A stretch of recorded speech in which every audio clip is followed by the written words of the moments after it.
Good afternoon, students. Welcome to our exam-based presentation for Mathematics 6. I am your tutor, Miss Loida Shikongo. I would like to welcome you all to this module where we are going to have quite a lot of mathematical content, but then I only chose some of the topics that I find that students mostly struggle when it comes to examinations. So pay attention as we are going through some of the mathematics. We are going to start with the functions. This is one of the topics that you need to know. Generally, a function is just a relationship between an input and the output. Input in mathematics refers to x values and output refers to y values. For example, if I can give you an example of a function, if y is equal to 2x plus 1. This is an example of a function.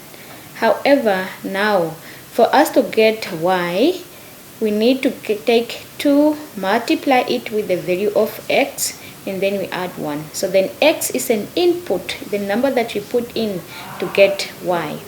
Now functions, generally we don't present them with this way. We use names. We have different names for functions. We can have f of x, f of g of x, h of x. We can use letters to represent that. And the reason why we have to use different names for functions, we are going to discuss that one as we go on. Now for the functions like y is equal to 2x plus 1, f of x is equal to 2x plus 1, and f of x is equal to x plus 1 are all the same. So if I find a function like this, and also f of x is equal to 2x plus 1, and also f of x in relation to 2x plus 1, these things, they all mean the same thing. They are all written, the notations mean the same thing. It's only that this part replaced the way of writing y. Okay, but then they mean the same thing. It's the same function. We are going to work with different calculations with functions. The first one is working with one function, just with one formula or with one equation. For example, if I have f of x is equal to 2x plus 7. The question said find f of 3. So then it said find f of 3. Now finding this is the same way, doing this is the same way we do substitution. So then we substitute the value into of the value that you are given into that function. So then where there's x, we put 3 in that case. So then that means f of 3 is equal to 2 times 3 plus 7. 2 times 3 is 6. 6 plus 7 will give us 13. So then f of 3 will give us 13.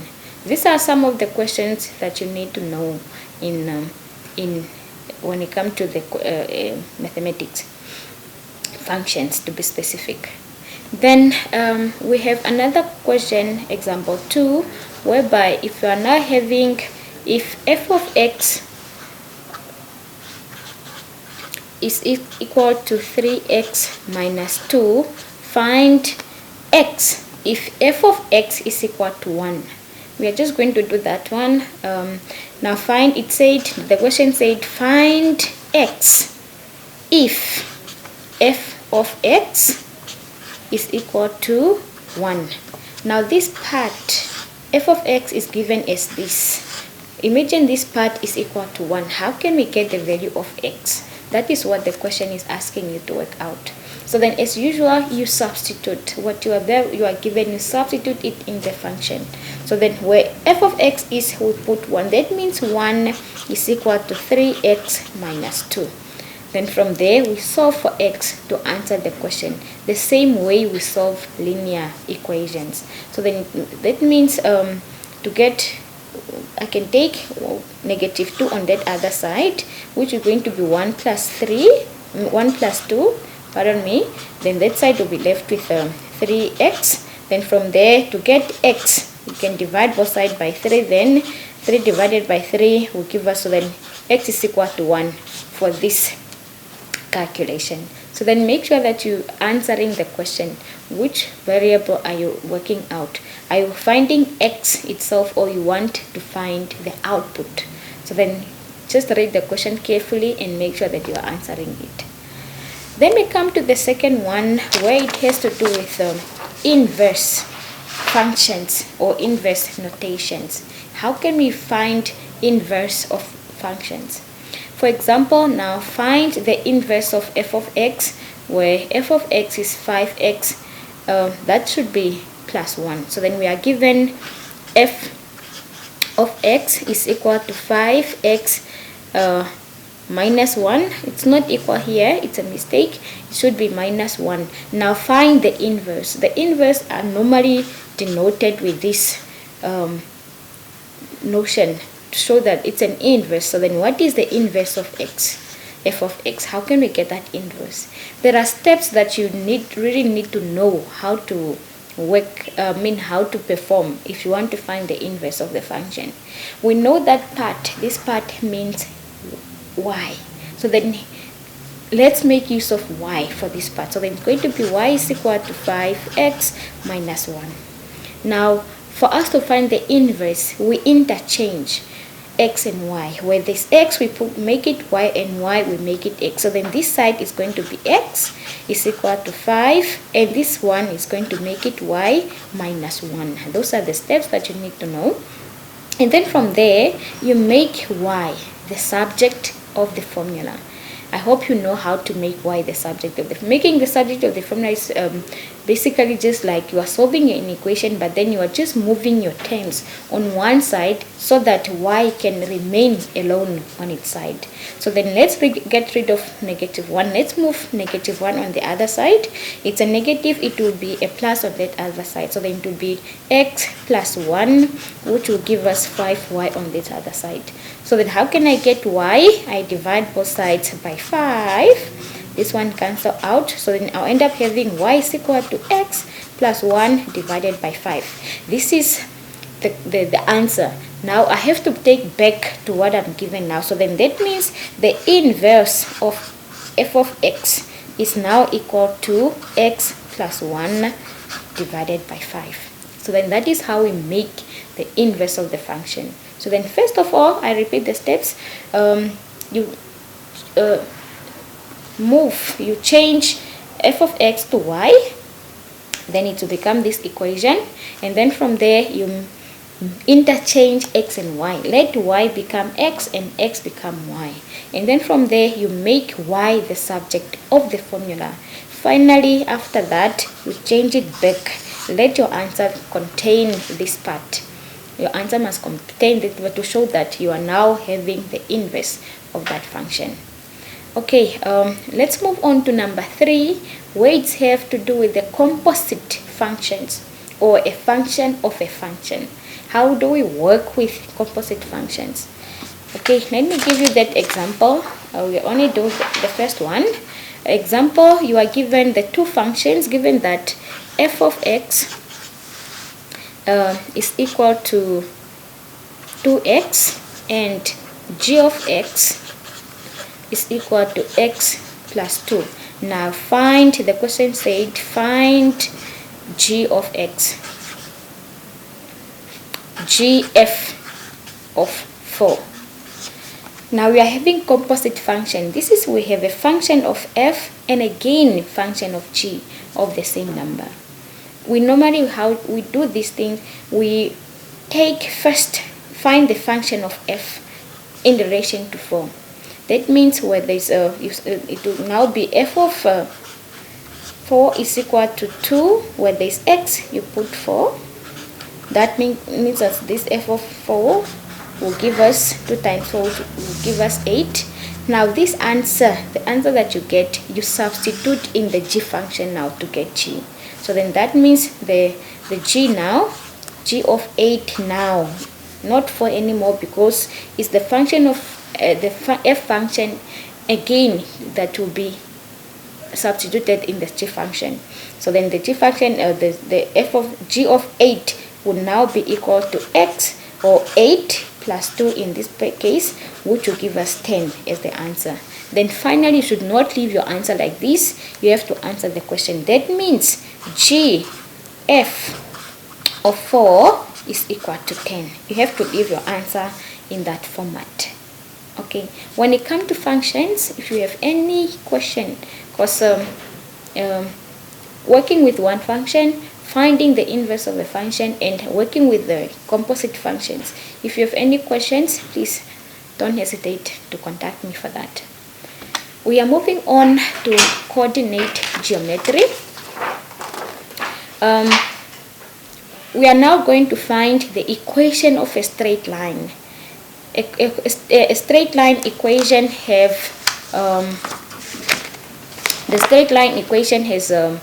the general equation of y is equal to mx plus c. I hope we are aware of this, where m is the gradient and c is the y-intercept. This is where your graph will cut the y-axis. Now, when it comes to finding the equation of the straight line, you must know what is that you are given. Are you given y and x values? Are you given coordinates? Are you given the gradient? Are you given the y-intercept, and so on? So that whatever you are given, you now substitute it in the formula and get your answer. Let's start with the first one, where you are when you are given the two coordinates. When you are given two coordinates, first find the value of m and then the value of c. First find m, after you get your m, and then you find your c. Okay, now let's look at that example. Determine the equation of the straight line passing through the points 1, 5 and -2 and -4. Those are the 2 points that you are given. You are given point 1 and 5 and also point -2 and -4. I hope you know how to work out the gradient when you are given the 2 points. We are having this formula for working out the gradient. Y is equal to the second value of y minus the first value of y divided by the second value of x minus the first value of y. So then, but this number doesn't matter. So that let it be your first coordinate and let this be your second coordinate. I know this is x, this is y, and this is x, these are y coordinates. Then from there you substitute them in your formula now, your general formula. My second coordinate of y is -2 minus my first coordinate of y is 5 over my second coordinate of x is -2. This is -4, and then minus the first coordinate of x is 1. Then you work out -4 minus -5 will give us -9 over -2 minus -1 will give us -3. Then -9 divided by -3 will give us 3. So then our gradient is m. So then, as the instruction said, first find the value of m.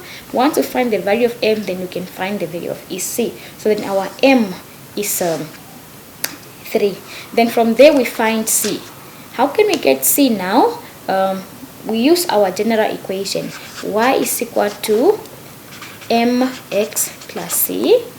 Whereby now your y, you can choose any coordinate that you are given. Then you substitute in your numbers. Let's take the first coordinate here. My y coordinate is 5 equal to my m. My m is 3.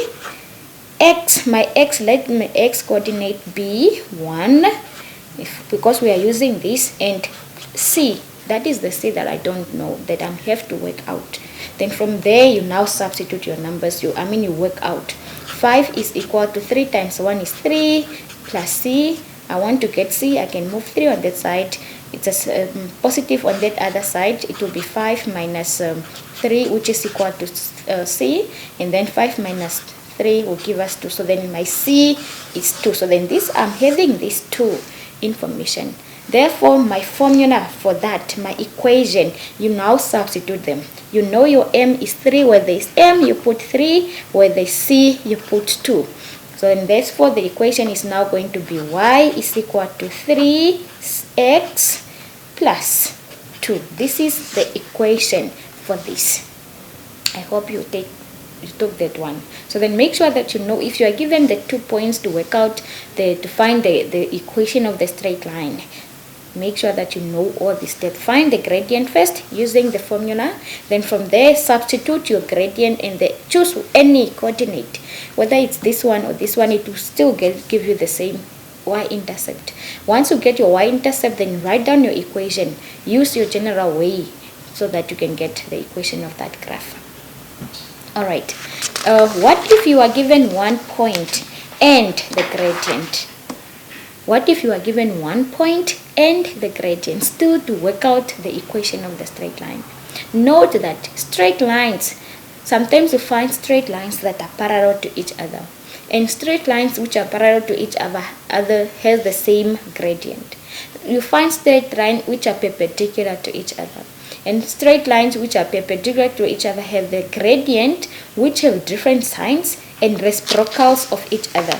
Let me just make this one clear a bit by using, imagine you are having a Cartesian plane like that. Then you draw your graphs, then you end up having these two functions, two graphs. If you drew your graphs now, these are parallel lines, they have the same gradient. Now imagine you have two. You draw your graphs and then one is like this, one of your graphs is like this, and the other one is like this. These are the two graphs now. How are the gradients of these two lines like this, whereby the two graphs are perpendicular to each other? So then if the lines are perpendicular, then you must know that the gradients have the different signs. Let me say if the gradient here is negative, or maybe it's 2. If the gradient here is 2, then this one will be negative, because if this is positive, then this is negative. If this is 2 over 1, then this one will be 1 over 2. So then it's a reciprocal of the other one, because I know this is 2. Each and every whole number is over 1.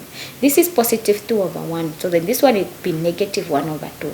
That is something that you must put in mind. Check whether the lines are parallel or maybe they are perpendicular.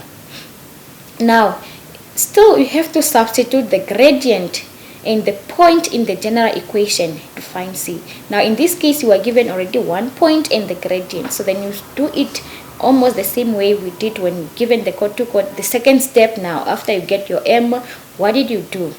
We are just going to look at the first example here. Determine the equation of the straight line parallel to y is equal to 2x minus 5, which passes through the point negative 1 and 5. So then how can we get the straight line now? So then we know that the equation is y is equal to 2x minus 5. And you know that the two lines are parallel. If the two lines are parallel, that means the gradient is the same.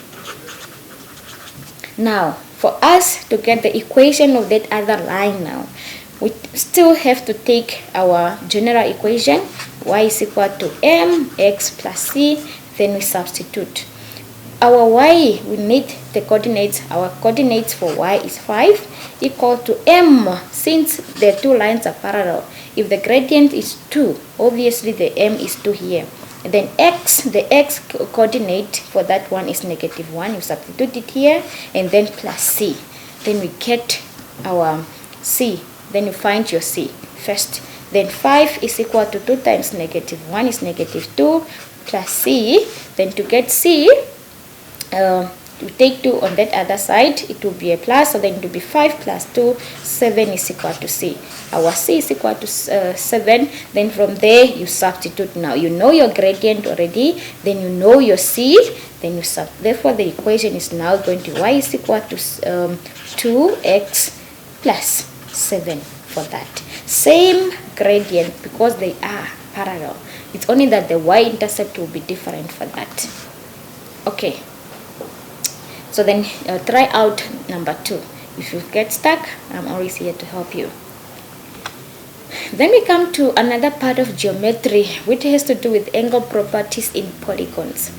I put this one here because I find students struggling how to work out the interior angles, exterior angles. What must you do when you are calculating missing angles for polygons? A regular polygon have all the sides and all the angles equal. And then we have irregular polygons which have different sides and different angles. I hope we are aware of that. Now, I just put this table here so that you know which type of polygons we normally deal with. A three-sided polygon is a triangle. If you want to make it specific, if it's a regular three-sided polygon, then we know it's an equilateral triangle. Then a four-sided polygon is called a quadrilateral. If it's all the sides equal, all the angles equal, then we know it's a square, and it's the only regular quadrilateral. And then we have a five-sided pentagon, 6 hexagon, 7 heptagon, 8 octagon, 9 nonagon, 10 decagon, and 12-sided polygon is a dodecagon. Then I have the sum of interior angles now. How to work out the sum of interior angles? We take n minus 2. We have that formula whereby n represent the number of sides. So then if the three-sided polygon, it will be 3 minus 2 times 180. Now why is always that minus 2, minus 2, minus 2?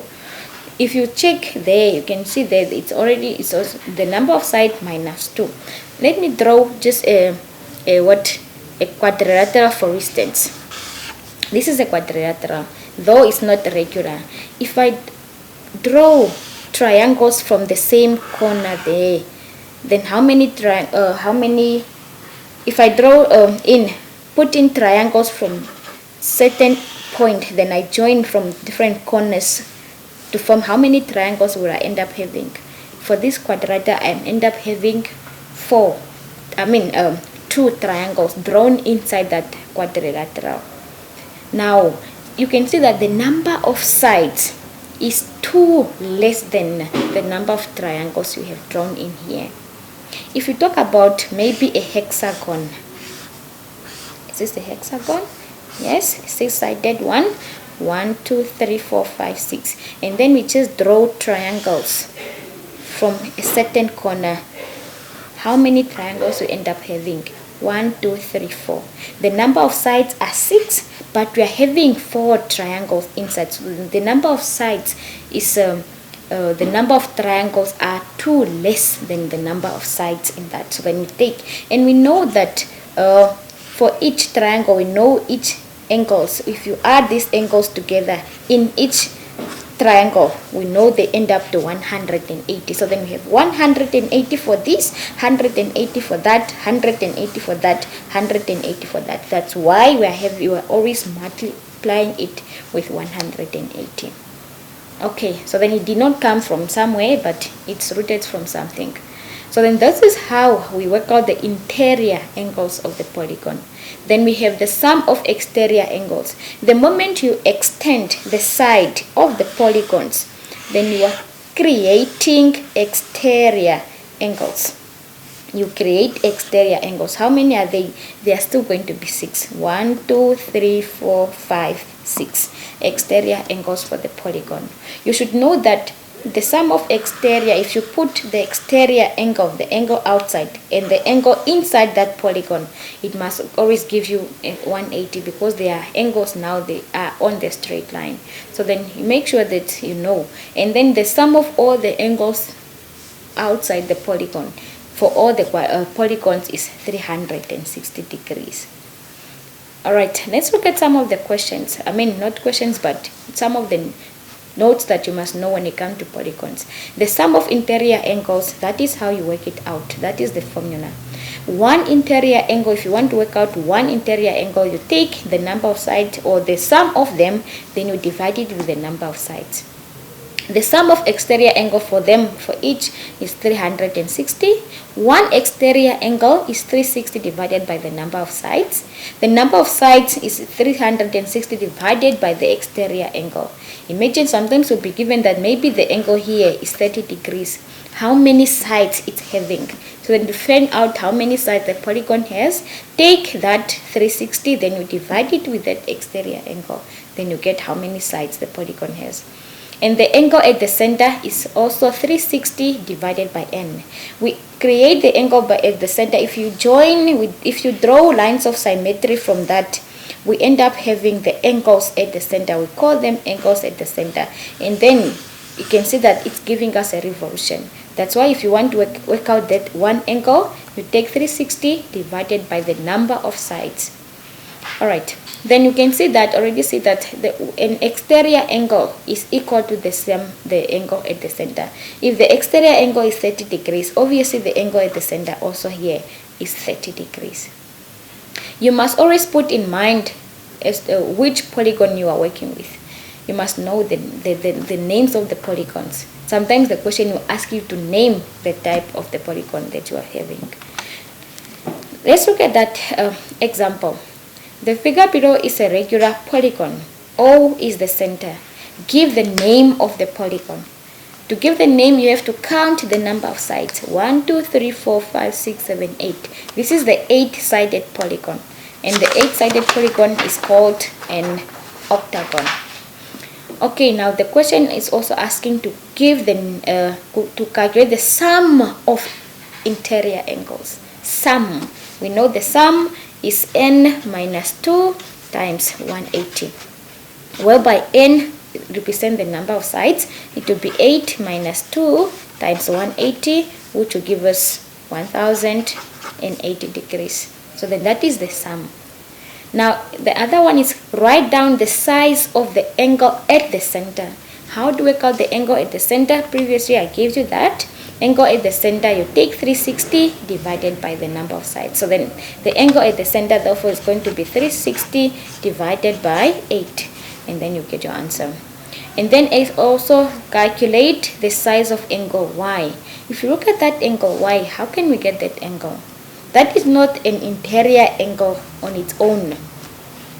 It's an interior angle that is being divided into equal parts. And you should know that the type of that, can you see that shaded triangle there? It looks like an isosceles triangle because any line drawn from the center to the corner of the polygon, those two lines are equal. So then get that, how can we get that? You have to use the same way we find the work with isosceles triangles. Find the size of angle. Find the size of the exterior angle Z. How can we get that exterior angle? 360 divided by 8. And then calculate the size of each interior angle. How do we calculate the size of each interior angle? Take the sum of interior angles and then you divide it with the number of sides. Okay, I hope that this will help you.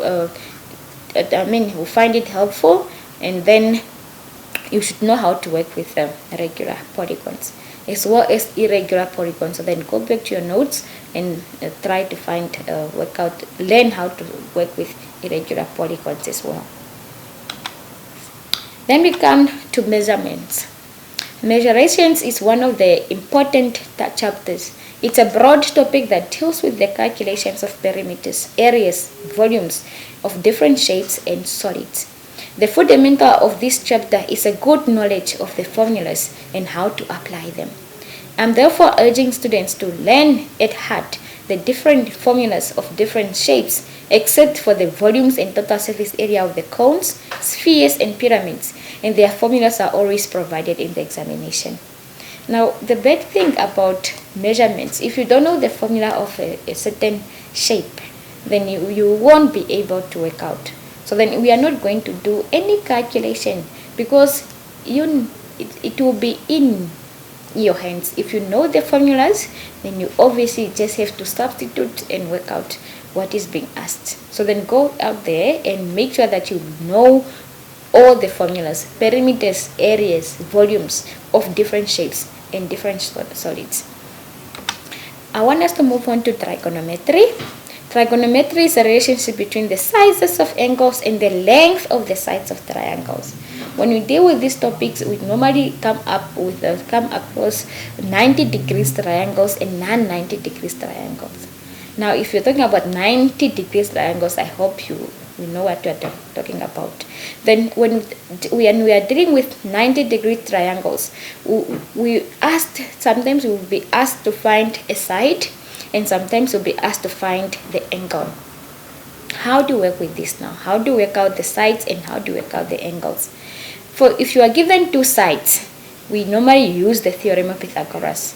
And if you are given one side and one angle, we use those ratios, the sine, the cos, and the tan. Okay, I want us to look at this, finding the side. How can we find the side of this? Okay, as I said, if you are given two sides and this is a 90-degree triangle or it's a right-angled triangle, use the Theorem of Pythagoras. Now, Theorem of Pythagoras, sometimes it depends on which side you are calculating.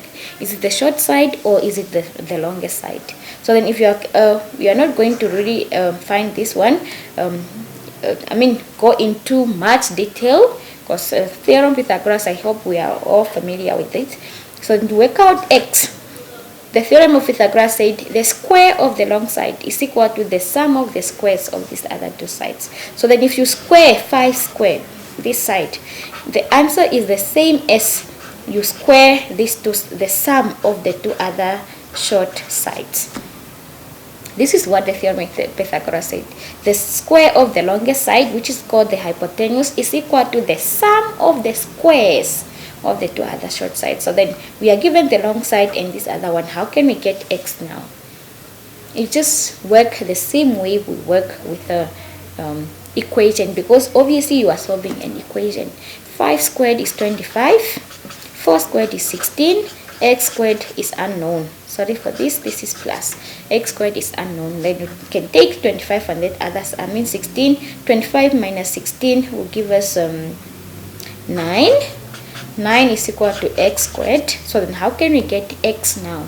We know when I only need this. How do we get rid of the square? We take the square root. So then x is now equal to 3. The square root of 9 is equal to 3. So then x is equal to 3. What if you are given this to work out this, for instance? The square of the longest side is equal to the sum of the squares of the short sides. As long as you know that, everything will be fine. Okay. Then what if you are given one side and one angle? You are given one side and one angle to find x in this case. How can you get x? If you are given one side and one angle, we use the ratios. Is it the sine, the cos, or the tan? For the ratios, we know that the ratio of sine is equal to opposite over a hypotenuse. Cos is equal to adjacent over a hypotenuse.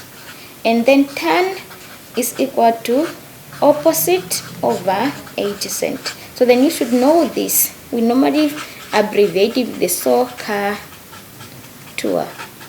If you know that, then there's nothing that it's a matter of now substituting them in the formula, in this. So then, like in this case, this is a right angle triangle. You are given this side. You have to name your sides. Which sides are you given and which sides are you calculating? How do we call this side? This is opposite. Opposite, always opposite to the angle that is given. Adjacent is the angle adjacent to the angle given, or between the angle given and the right angle. So then in this case, you are given opposite and you are given adjacent. Opposite, adjacent, we find them in a tan. So then how can we work out this x now? Start with the formula. The tan of the angle given is equal to opposite is x, and then my adjacent is 9. Is the angle of now what? Is the tan of 20 degrees, x over 9. And I know how do we work with that. How can we get x? Make 10 over 20 degrees over 1, then you cross multiply. So then x is equal to 20 degrees times 9.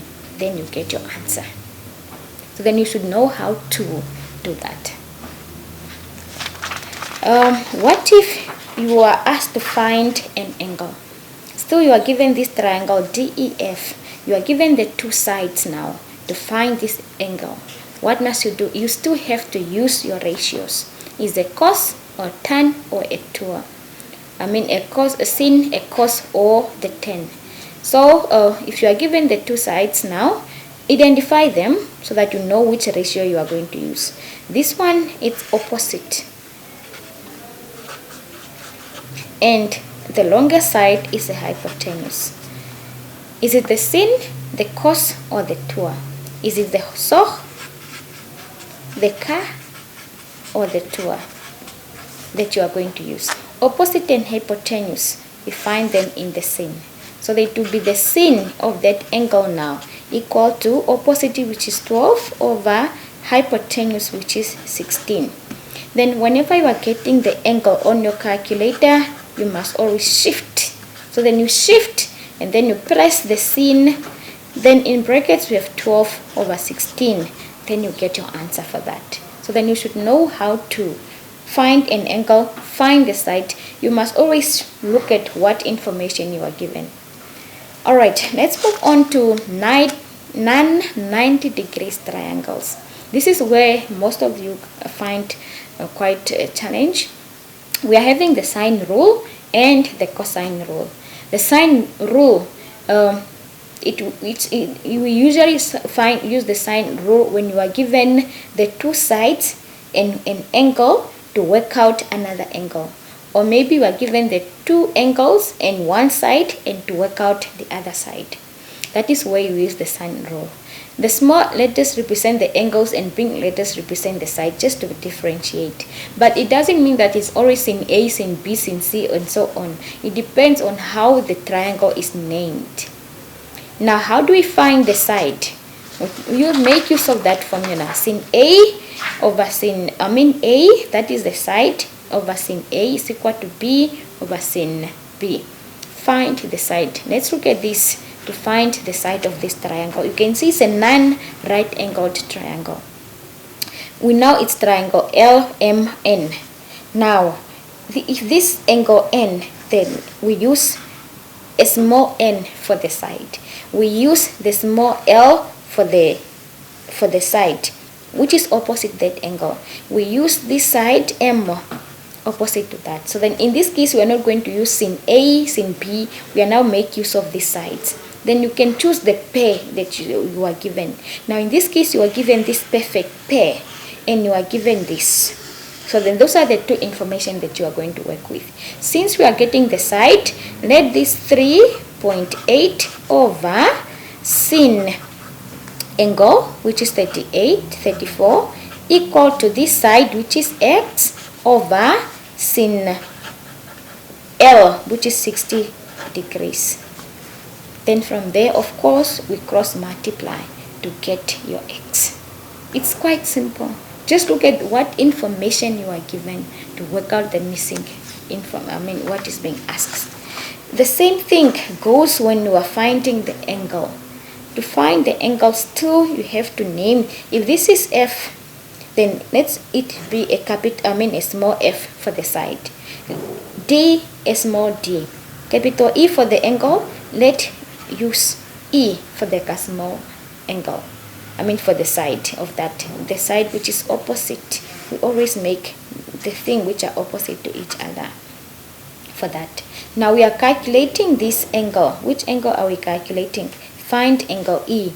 How can we get this angle? Still find your pairs. Which pairs are given? If you look at D, we don't have any information in T. We are not given the angle. We are not given the side even. So then let's look at the pairs which are given. You can make use of the pairs of E's and the pairs of F. Now this is the angle that you are calculating. Sin first, it will be the sin of F divided by F equal to the sin of E divided by E. Well, this one represents angles and this one the small letters represent the sides. Then you just substitute. F, that would be sin 30 degrees over F, which is 26 centimeters, equal to sin E, which is E is unknown, that you are now getting that angle, divided by E, which is the side, 38. Then from there you just substitute, cross multiply and work out this angle.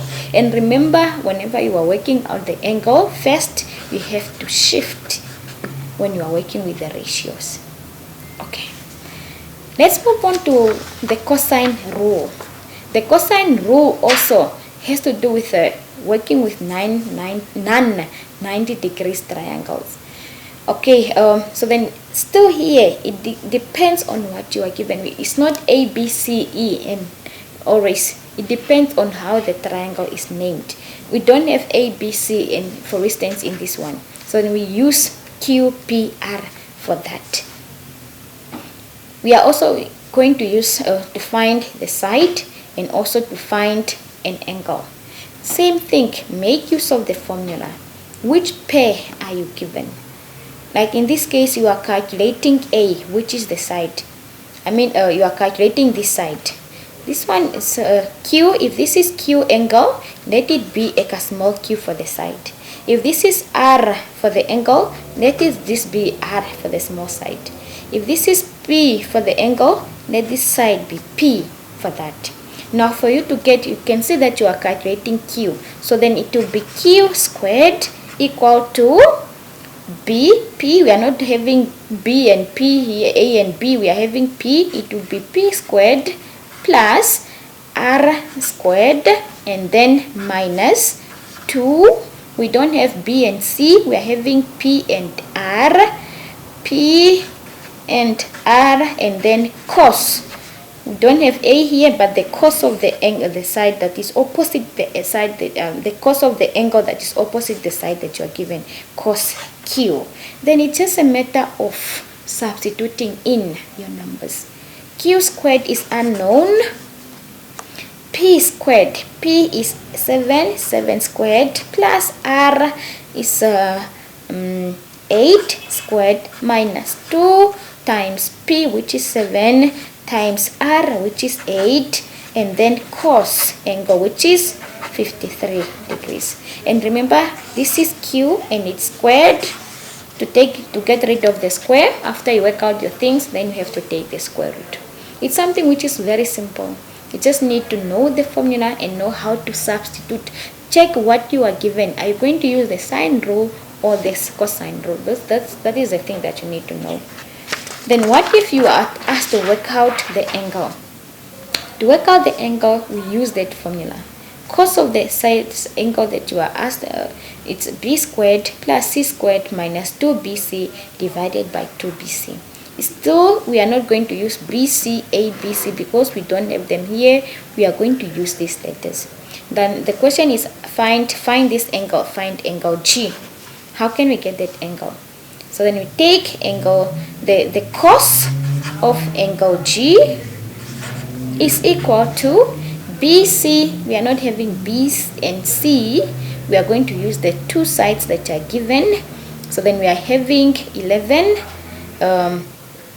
which is F. If this is F for the angle, then let it be a small f to be F squared plus CH. We are not having this 9 squared or maybe H squared and then minus 2 times F times G divided by 2 times F times G. Then you just substitute your numbers. If this is small h, this is this is h for the angle, this is the h for the side. If this is f for the angle, f for the side. If this is g for the angle, f, this will be g for the side. Then you just substitute in your numbers to get the answer. So then make sure that you know how to work with those when it comes to non-90 degrees triangles. Cosine rule, sine rule, and so on. Finding the side, finding the angle. I want us to move on to the areas of triangles. Now when it comes to the areas of triangles, 90 degrees triangles, I hope we are aware of that. Area of, if you're having a triangle like this, 90, base and the height. We normally multiply half base times the height. But what if it's a non-90-degree triangle like this? We use that formula. Is half BC sin A. And again, this lattice depends on what you are given. So in this case, it will be half times B. This is B. The side opposite B is like a small b, which is 6 times C, the side opposite that angle C, or that corner C. 5 is our small c, and then sin of this angle, sin 48. Then you get your answer. So then you need to know that formula. If you don't know it, then you won't get it. So then this type of area of non-right angles triangles, you find it maybe in trigonometry, or you also might find it in measurements. So then knowing the formula is always a good point. Let's move on to probability.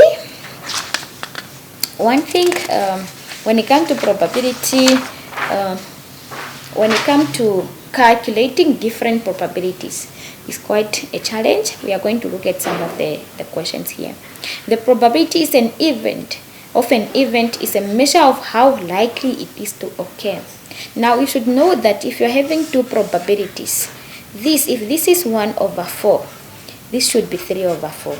These two probabilities, my dear students, should give you a 1.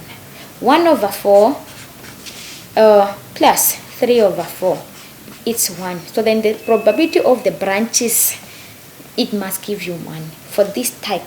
If it's here, coming here, if this is maybe 2/3, this part should be 1/3. The 2 must give us a 1 when we add them together. That is one thing that you need to know. And in probability, and means multiplication, and or means addition. Take note of that. We are having probabilities of single events and probabilities of combined events. Then the probability of single events, we have only one action.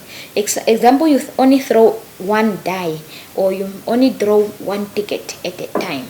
But for the combined one, you have maybe you are throwing 2 dice at the same time, or you are taking in 2 cards at the same time, depending on what the question is. For example, let's look at that example. It said 5 counters numbered 1, 2, 3, 4, 5 are placed in a bag. 1 is taken out at random. What is the probability that it is a 5? That is the question. Now you're having counters numbered 1, 2, 3, 4, and 5. You take it 1 at random. Random means you did not check in your bag what is inside there. You only took something. You just took 1 card from there. Now what is the probability that you get a 5?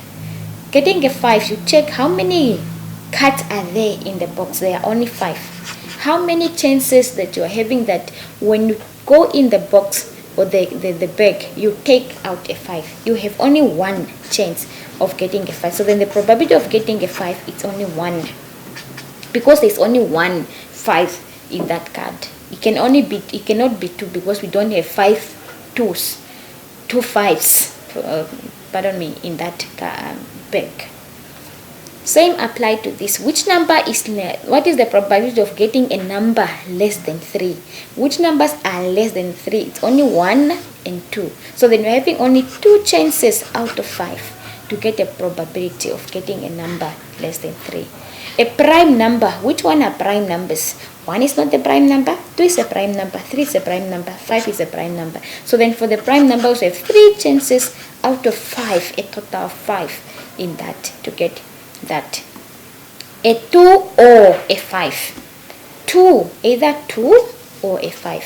Remember, you have only 1 chance of getting a 2. So then for getting a 2, it's only 1 out of 5. Now, or means what? Addition. Plus, getting a 5 is also 1 over 5. So then together will give us 2 over 5. To understand? So then it's a 2 here, and then it's a 5. You have only 1 chance of getting a 2. You have only 1 chance of getting a 5. To get or means addition. So then you add those two probabilities together, then you get the answer. And what is the probability of getting a 2 and a 5? Now we are having an and there. So then the probability of getting a 2 is still 1 over 5 and means multiplication. That is where you have to be careful. And a 5 is also 1 over 5. So then 1 over 5 times 1 over 5, which will give us 1 over 25 for that. And means multiply or means add. Then the same thing, look at number 2 and 3. If you have any problem answering those two questions, please contact me. And then we come to probabilities of combined events. The two actions, we have normally two actions. When you throw a die twice, as I said earlier on, then we normally draw probability tree diagrams. You must draw branches to see all the different possible outcomes. You must move along. If you move along the branch, you multiply. If you move along the branches there, you multiply the two.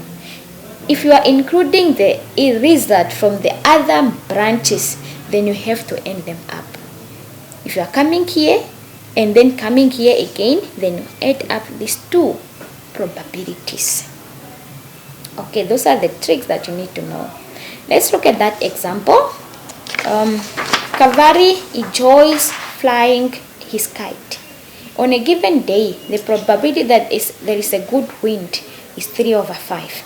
If there is a good wind, the probability that the kite will fly is 5 over 8. If there is no good wind, the probability that the kite will fly is 1 over 16. Draw a probability tree diagram showing all the probability for each branch. Now we are having this person flying the kite. The kite can there's either good wind or not a good wind. Those are already two things there. So then we are having good wind and not. Let me just use not for when there is no good wind here. Okay, now it said that if there is a good wind, the probability of that on a given day, the probability that there is a good wind is 3 over 5. So then this probability of a good wind is 3 over 5. If the probability of a good wind is 3 over 5, how about is a not good wind? Remember, these two probability must end up to 1. If this is 3 over 5, this obviously will be 2 over 5 for a not good wind. Okay, continue. If there is a good wind here, the probability that the kite will fly is 5 over 8. Good wind. Even if there is a good wind, the kite fly and kite not fly. Even if there is a good wind, sometimes the kite will fly, sometimes the kite will not fly. And then say that if there is a good wind, the probability that the kite will fly is 5 over 8. So then this part is 5 over 8. If this is 5 over 8, what will be the probability here? Obviously this one will give us 3 over 8 because the two branches, the two must give 1 as the answer. Okay, now if there is not a good wind, now we are here, the probability that the kite will fly is 1 over 16. Then we come to this part, when there is not good wind, the probability that the kite will fly and not fly still. It says if there is no good wind, the probability that the kite will fly is 1 over 16 here. If this is 1 over 16, what will be the probability here? Together they must give 2, so then it will be 15 over 16. Do you understand? So then these are the probabilities, and you should know how to fill in your probabilities correct. Now coming to the question now. It says draw the probability tree diagram show all. So then this is how our diagrams, our probability tree diagram is.